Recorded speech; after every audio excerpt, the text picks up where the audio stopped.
What's up, homies? It's Susana Chicana Nature. I am here tonight with JD Moore. Y'all, this is JD. We're not live, but I'm here. You're going to see it tomorrow. It's okay. So we're sitting here and we're going to just have a conversation while we're working on a tattoo. Yeah, we're working on this nature sleeve, this floral piece. This has been quite the journey so far, so I appreciate you, Susanna, for entrusting me with your arm. And, you have the thighs, and I can't speak highly enough about this man. And I've been really excited about every single piece that he's worked on. Hey. So I know he's real humble, but I'm gonna get him to talk about some things while we're doing this, because I always talk to people about how I used to have trouble tooting my own horn. I still do sometimes, but it's really not about you being arrogant. It's really about hey, if you're not going to talk about it, who is? And you got to advocate for yourself in these situations. Just, calmly, not. But we just had that conversation too. All right. So let me get in spot. JD's going to be taking care of me. Y'all get to just listen and watch this mess. When I say mess, I mean hopefully not me doing too much moving around. All right, JD. So JD, I want to know your origin story. I know I talked about that with you, but what got you into art to begin with? What got me into art? Or maybe we should start with once upon a time when JD was in Garland as a child. Yeah, because art has been always present in my life. Mm-hmm. My mom takes credit for me being an artist. She is creative herself, more musically than visually. But I grew up in the Dallas-Fort Worth area. I grew up in the suburbs east of here, in the Garland, Rowlett area. And I have always just kind of been a creative person, even though I really didn't know that at the time,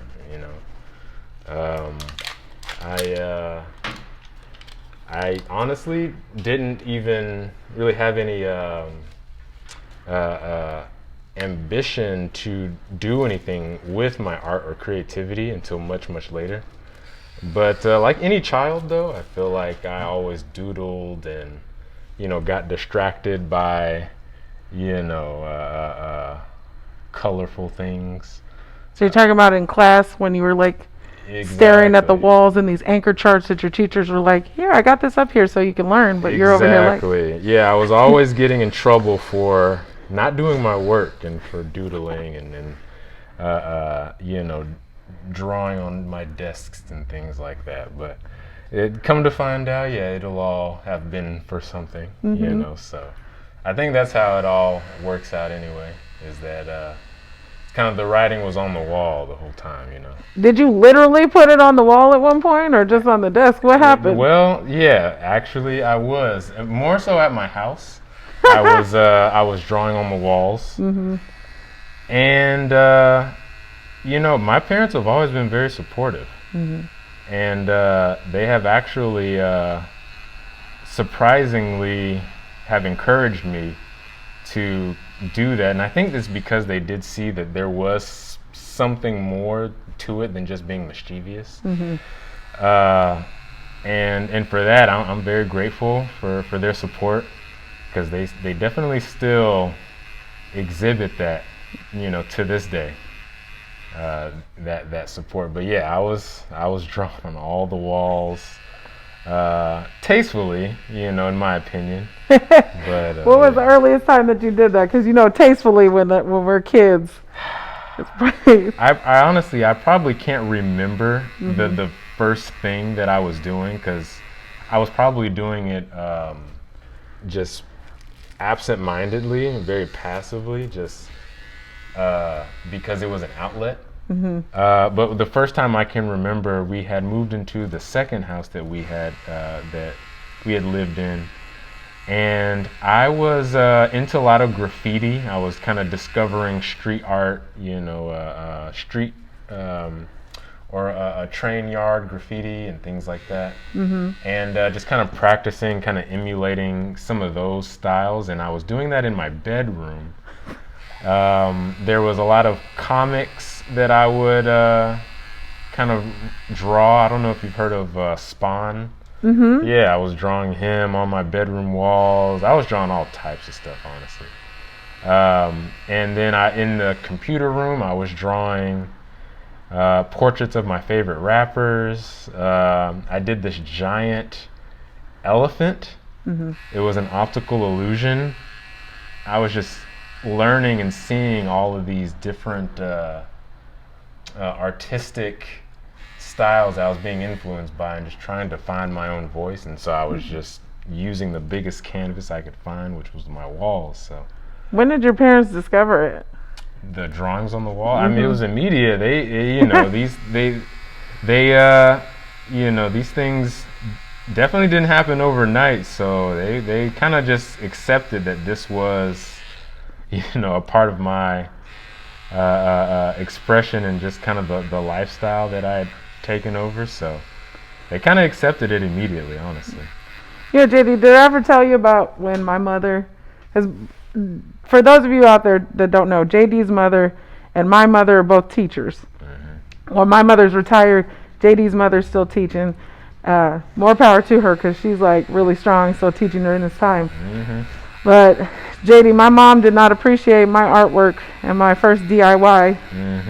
I don't know if your mother ever was into like having rubber cement in her classroom back in the day. I don't know about rubber cement. Oh my gosh. So for those of you who do not know, rubber cement is this concoction that some company came up with, and basically it's thick. It looks like snot in a jar. And it stinks like of all the chemicals. So like if you use it, if you sniffed it long enough, you start getting real happy about things, right? Well, I took the rubber cement, JD, and I put it on this table. And then I took glitter, because everybody that knows me knows I love glitter, and sprinkled it all over, waited for it to dry a little bit, and then put a whole nother layer of rubber cement. And I thought that my mother loved glitter the way that I loved it. And when I showed her my artwork, she was mad. And I recently, in the past 5 years, had replaced that table of hers. Wow. Okay. Yeah. And she checked it for glitter before it came into the house. Oh, wow. She's not going to let you forget. No, she never does. She's going to tell me that on her deathbed one day. Yeah. But yeah, so your parents are very accepting of that. That's really good. And Spawn, correct me if I'm wrong, but wasn't it a dark subject for Spawn? Yeah, I don't think I don't really know how to explain the evolution of my personality. But I definitely related and felt very connected to that character. And I don't even know, I don't even think it had anything to do with him actually being a black anti-hero. I think that was kind of a coincidence, the story of Spawn. But it's just kind of his whole aesthetic. My favorite colors are black and red. I was not too much of a loner, but I definitely just felt that sort of singularity and, kind of doing your own thing. And I just connected to his posture and his, a lot of the story arcs, and because I was a big comic reader back in those days. But yeah, I still have pictures. If MySpace hasn't deleted them, they're still on my MySpace page. These big murals that I would do of Spawn. Yeah. Wow, JD, you were cooler than me back in the day. I didn't even have MySpace. It's probably best though, because that was when my adulthood was happening. Yeah. I'm just a few years younger than you. Just a few. That's it. Yeah. So when you started doing this, what got you? Because if y'all haven't seen JD's work, please stalk him on all the social medias. JD Moore Portfolio, and it's also portfolio.com, right? Yeah, it's Instagram and my website. It's the same name, JD Moore Portfolios. And yeah, you can kind of see all of the work I do there. Yeah, yeah. Yeah. So I've like you just have this knack for just the richness of the colors that you use and capturing light with it. That I just like that's what drew me into going like that's what I want in my tattoos. Mm. So like from Spawn to that, was it kind of like were you already having some of those elements like show up in your art? Let me think, yeah, because you mentioned color. That's actually an interesting point to bring up. Let me think, because so that was middle school when I was doing that. In high school, I really didn't focus a lot on art. And I say that I still would draw and I would still, do things in my spare time because it's always been a passion, but it wasn't a focus until really the end of me being in high school. And even then, I was really focused on a lot of graphite and just black and gray pencils and things like that. But I think the turning point was when I did decide to actually take it serious. I drew a black and white picture of Jimi Hendrix, and it was probably 12 by 15. It was larger than just your standard piece of paper. I took it to my pediatrician, who I had actually I was very close with, because he had been the person I had seen since I was born. So I valued his opinion. He's a pretty smart guy. And he looked at it and he said, JD, this is good, but you need lessons. And at first I was offended. I was like, excuse me? Do you see who this is? This is Jimi Hendrix. It looks like him. But he was right. And so what I did was I took advantage of me. I could have graduated a little early. Maybe a year early. I wanted to keep running track, and so in order to run in the spring, I needed to still be enrolled in classes in school. So I took a lot of just art classes, and I took an AP drawing class, and over so many assignments, I drew my first color by a very fully rendered colored pencil drawing that is still very near and dear to me today. It's a colored pencil piece about my heritage.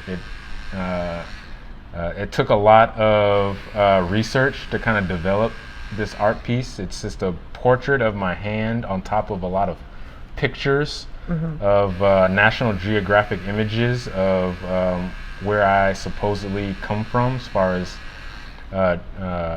places in Africa, tribes of Native Americans. And what that taught me is that my skin, for example, it's not just brown. It has red, it has green, it has violet in it.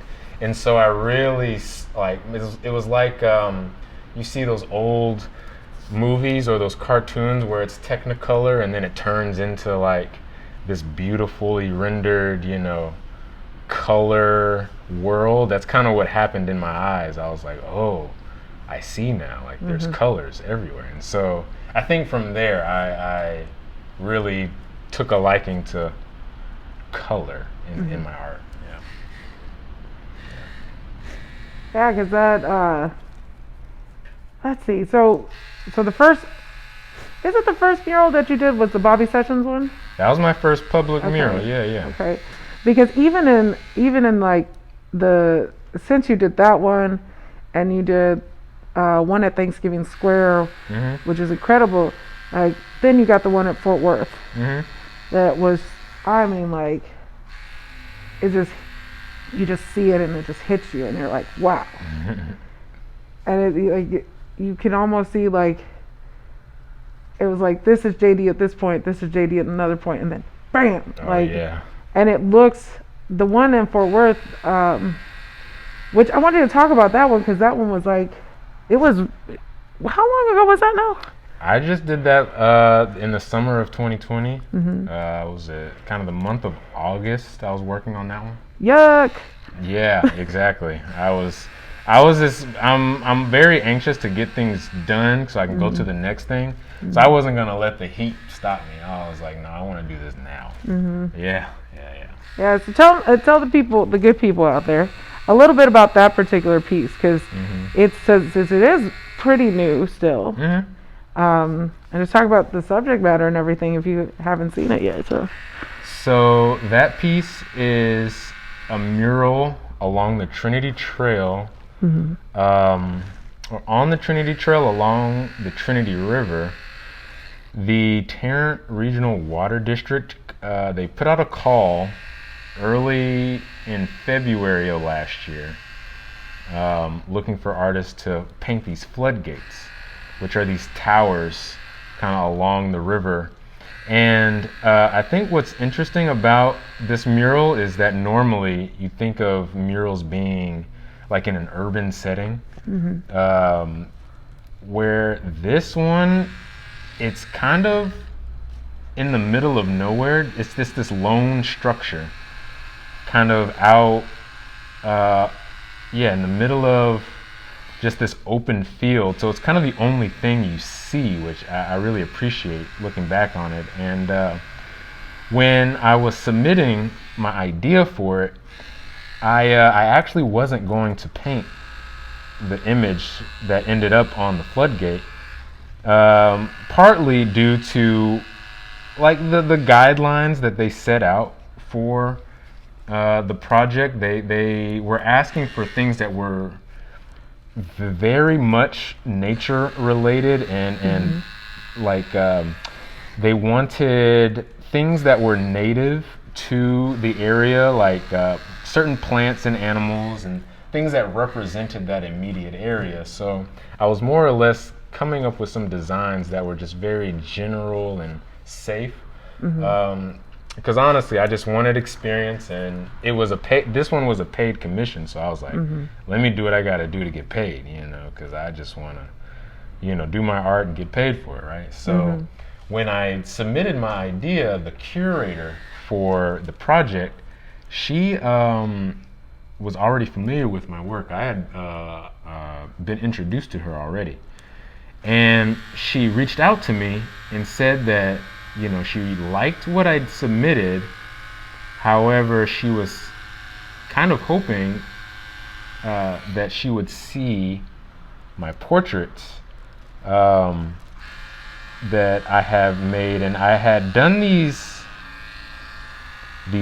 two, and she sent me two portraits specifically. They're titled World of Form and World of Being. I'll have to show you those if you're not thinking of them off the top of your head, but they're these like very regal looking portraits, full body, sort of larger than life portraits. Is it the women with the headdresses on? Or no, I did. It was something I did before that. Okay. So when she sent that, I was like, okay, well, I guess I'm going to be doing a mural, which was exciting. But now I get to actually like flex, more of who I am as an artist. And I went to my method of creating those paintings, which is to recreate Renaissance era sculptures and inject new narratives into the body language. So long story short, it's a portrait of my sister, and she has a very angelic sort of posture and sort of vibe to her whole like the whole painting is sort of surrounded by that sort of angelic nature. And I titled the piece Resilient Life when I got done with it, because that's kind of what it made me feel like. It made me feel like, the subject, which is a black woman, is a very resilient, character. They're very strong-willed, despite all the odds stacked up against them. And there's a sort of gracefulness that she exudes that I'm really proud of. And I was actually kind of glad that it ended up happening the way it did because of its location. It's in a city called Westworth Village. And not to knock any particular residents of that area, but there's not a lot of representation of black people in that area.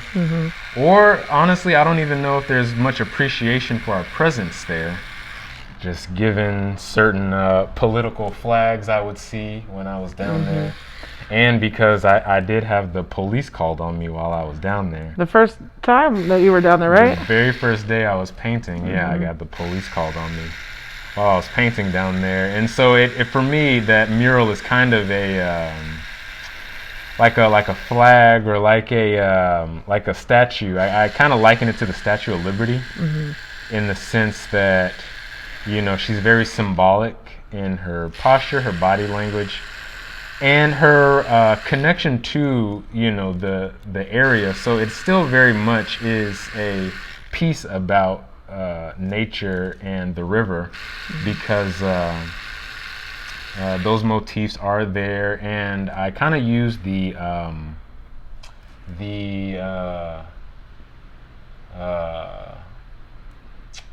trumpet vine as a symbol for black women, in that it's a very communicative and resilient flower. So yeah, that's kind of my most prideful piece of work that I've done thus far, as far as murals go. Yeah, she definitely looked like Mother Nature. Yeah, that's what I was going for. So if y'all haven't checked it out, now that you know who this wonderful man is, check out his work for sure. And then JD, let's talk a little bit more about like future stuff. What I know that you're working on something else in Fort Worth too, and all right. Well, when I was doing that mural, I was approached by a man who works for the city. So the Tarrant Regional Water District is the organization that commissioned me to do that mural.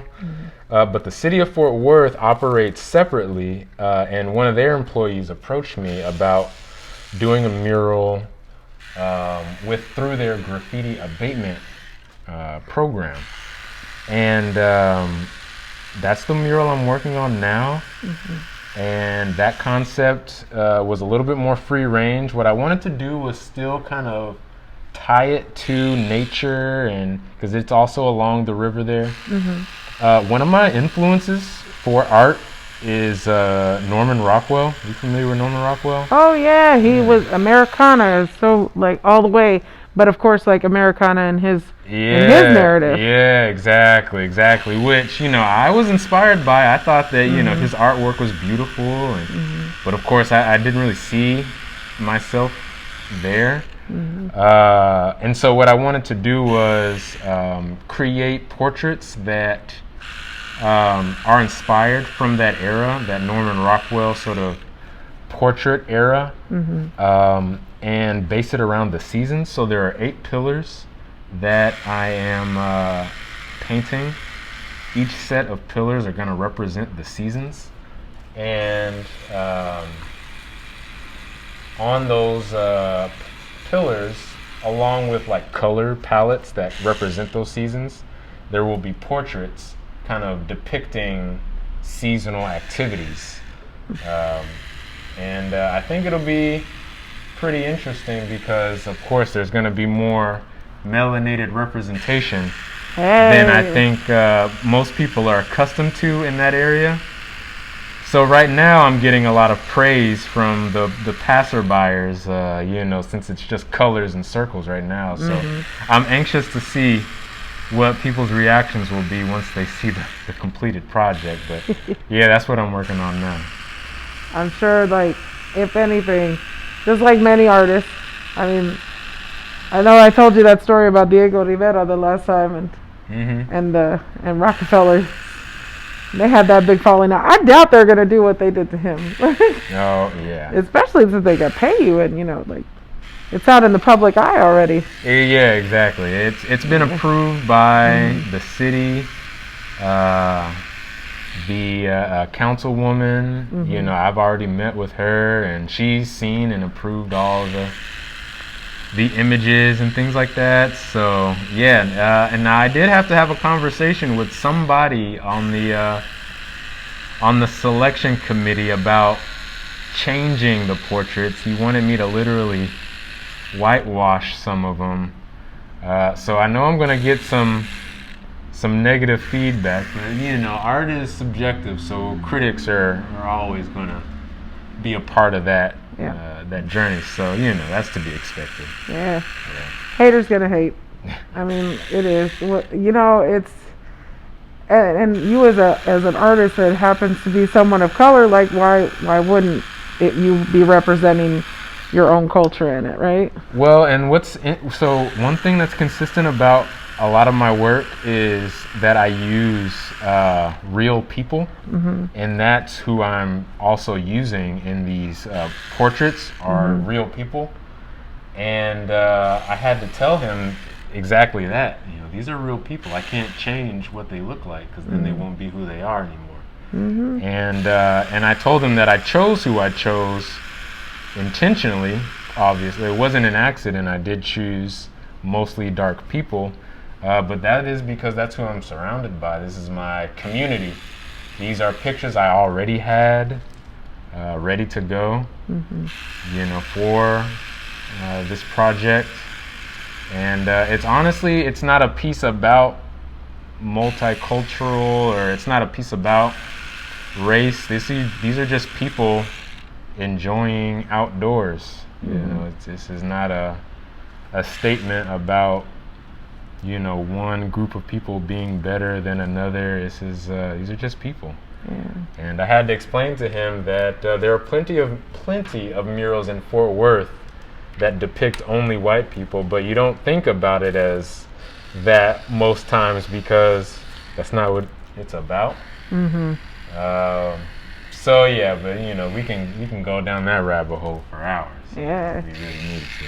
I mean, you know, I don't know if I talked to you. Oh, yes, I might have talked to you about the murals in Fair Park, and how, like, in the Esplanade, which is where the automobile building is, and you know, the Hall of State.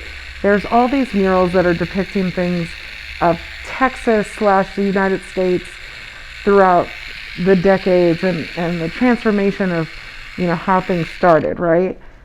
And a lot of the pictures of people of color are, of course, like almost caricatures. Yeah. And even like looking at the one that's outside the Food and Fiber building, over by the, like, where the livestock would be, there are, you know, the subtle, and it's not really that subtle, but because, like, you know, the people with color are doing the hard labor stuff, but then you see the person that is lacking melanin next to them in the portrait happens to have bigger muscles and, you know, postured a certain way in this in this mural to look as though like they're mightier.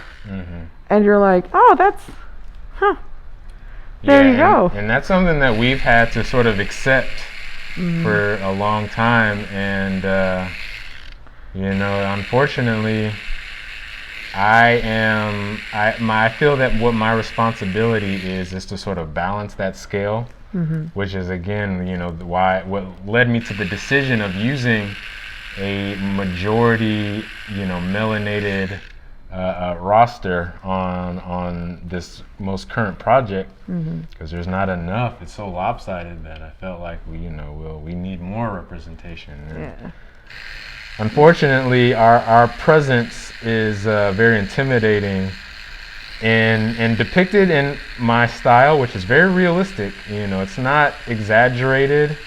It's very, you know, it's very, you know, as it comes. And if that still, you know, makes people uncomfortable, well, then that kind of reveals some deeper issues that need to be resolved. So I was on a Zoom call once, and there was someone talking about, you know, having been at the protests and saying like, well, we were only allowed to say Black Lives Matter during this. Well, it's like, it's a Black Lives Matter protest. And also, if your organization is not the one running it, like, you need to step back with your egos, right? And like, be able to check yourself to say like, this fight is for all, period. Because, you know, if people are not, if someone's being oppressed, like, that doesn't help anybody.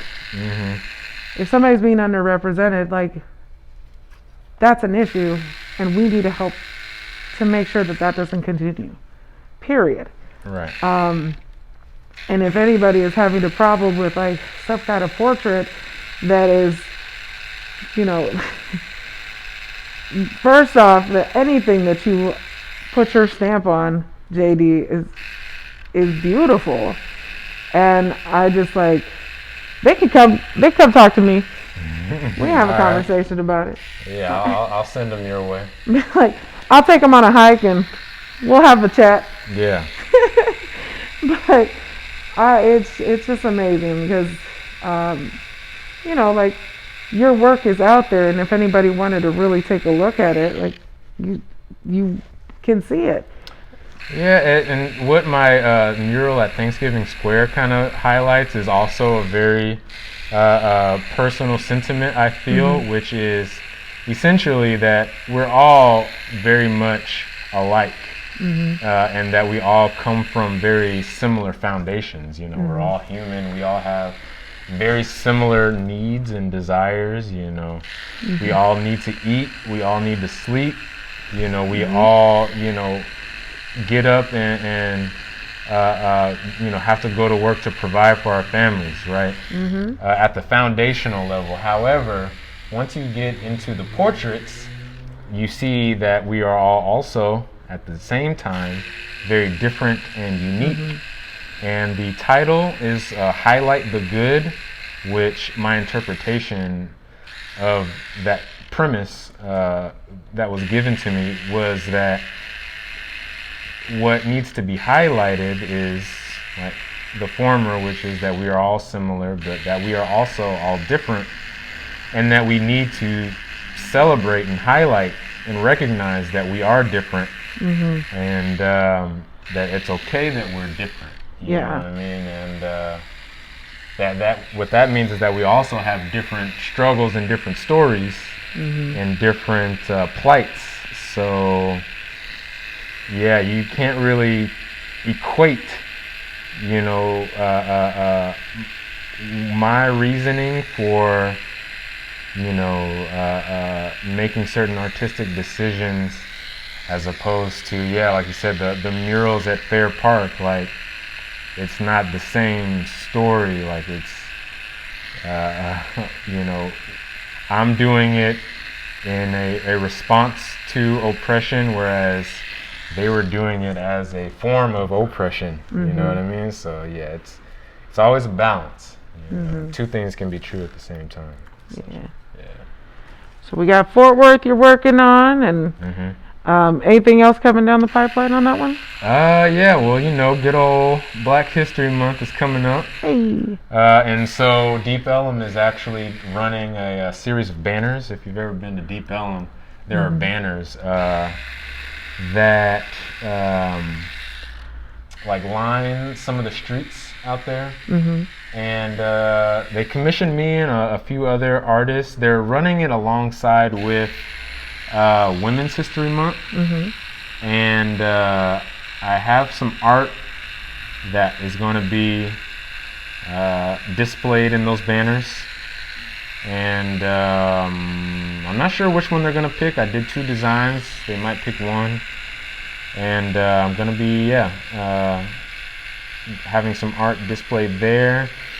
The people who commissioned me to do that mural in Fort Worth on the Trinity Trail just informed me that they're gonna have a gallery showing of all of those murals in sometime in the near future. So yeah, there's always something going on. So I'll be sure to keep you updated. All right.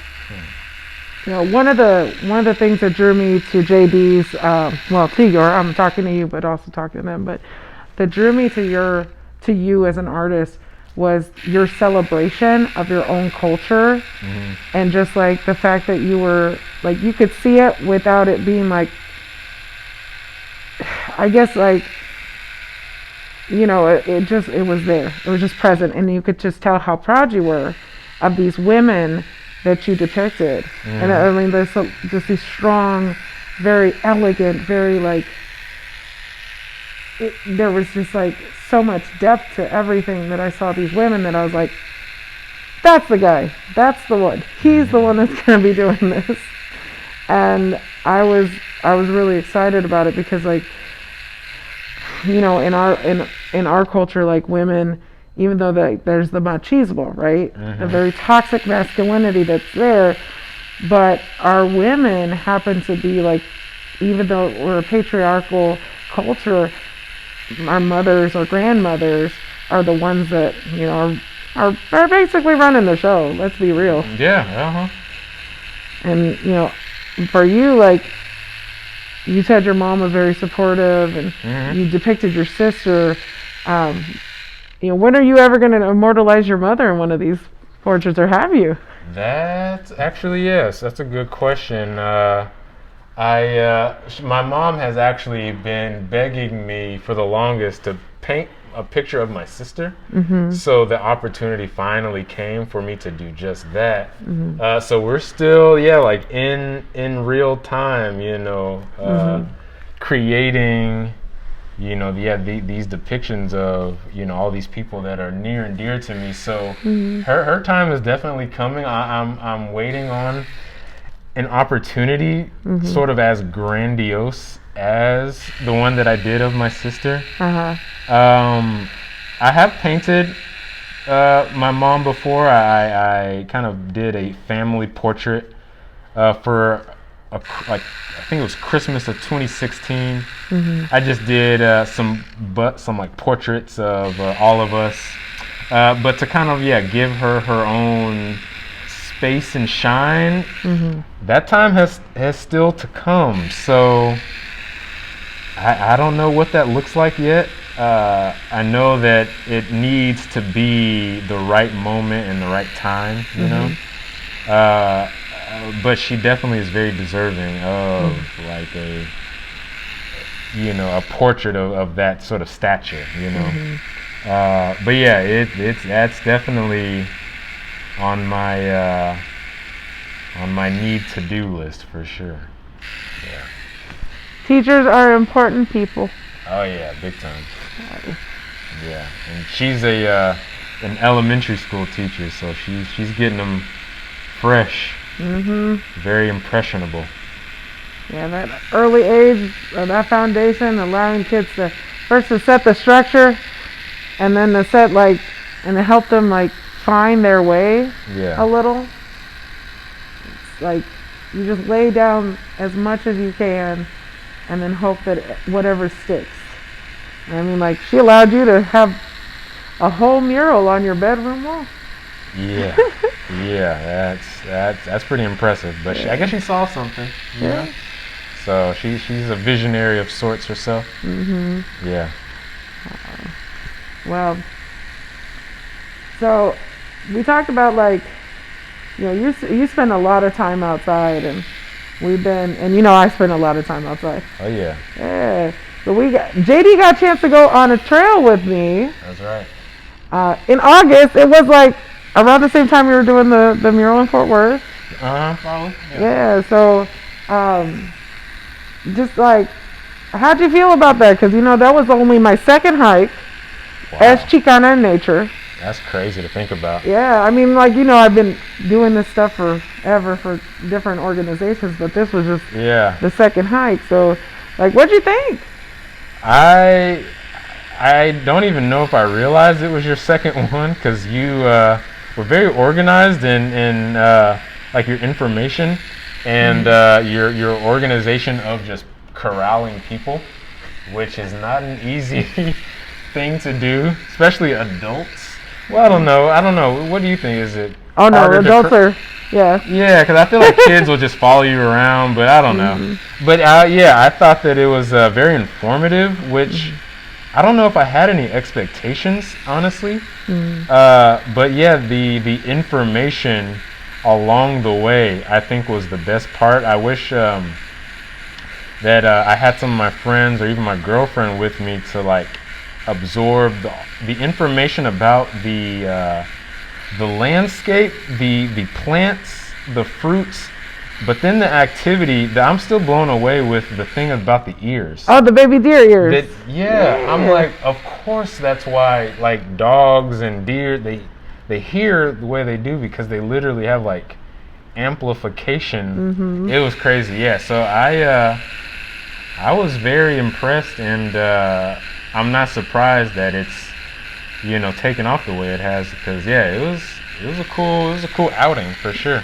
Yeah, we that was pretty big hike too. We had about 15 people, all at the time of COVID, and we were pretty good about like keeping a distance, but also like people kind of wore their masks, but they were all everybody felt comfortable, and it was I couldn't have asked for a better group. There were so many of y'all. And it's a small world, because I ran into some people that I knew already, which was cool. Leo? Yeah. You knew Leo, who she wound up telling me later, she's like, oh yeah, I know JD too. And I was like, what? Right, yeah. And then Mario was out there, and it's a good community, you know, of people to surround yourself with. I mean, if you're interested in any facet of nature, not everybody is into getting out into getting sweaty and, what I'm saying, like kicking up dust and things like that. But I think that if you're into it hardcore, if you're just into it a little bit, that community of nature and being interested in it, it's a good place to cultivate that community. Yeah. So I wish I had more time to dedicate to being out there, because it was a cool experience. I definitely haven't like known anything like that to exist. Like I said, especially for adults. You know what I mean? It kind of reminded me of a field trip, like an adult field trip. And hey, everybody knows those are the best days in school. Right? You went on them field trips, so it was cool.